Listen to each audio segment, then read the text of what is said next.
Liberia is an incredibly biodiverse country. The ecosystems, like its forests and mangroves, have an impact on the country's economic plans, and as a result, people's livelihoods and the environment.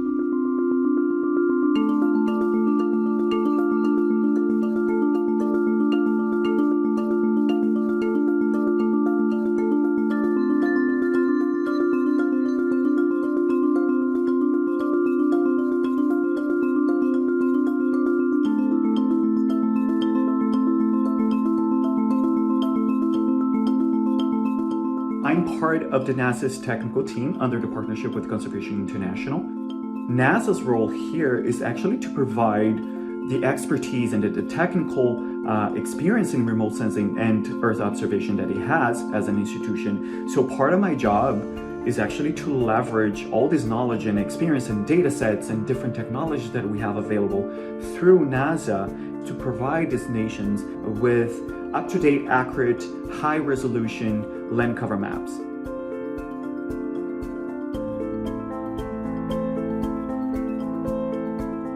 This is important because the first step of ecosystem accounting is to actually map the dynamics of ecosystems over time. And we also must verify and compile biodiversity information with these land cover maps to get a complete picture of ecosystems and their benefits.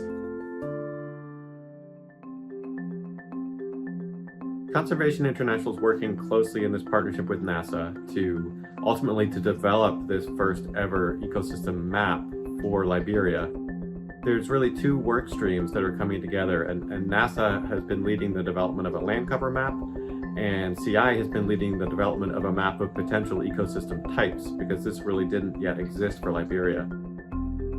When we're talking about these benefits, we're referring to natural capital, which is really the stocks of these natural resources. And that's estimated to be even more than half of the total wealth in countries such as Liberia.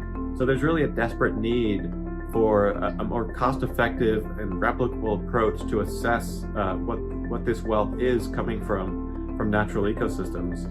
And the first step to do that is to combine where we expect these potential ecosystems to occur with the actual known land cover that NASA has produced to come up with that final map of ecosystem extent.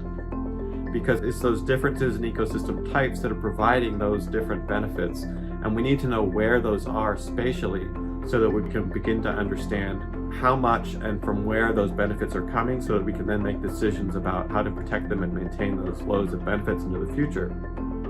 We are producing and offering these countries the tools that they need to actually start accounting for their ecosystems and their ecosystem services and bringing this information into their decision making at a national level. So this will ultimately translate into better policies for conservation, and that will bring essentially benefits for their economy and the society in general.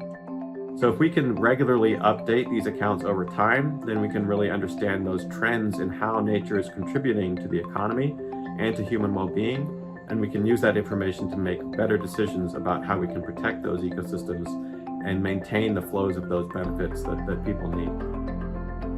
The government of Liberia formally adopted this map as the basis for the national system of ecosystem accounting. So it is a huge deal for us because this map will essentially serve as the starting point for them, not only for ecosystem accounting, but for other conservation and planning efforts as well.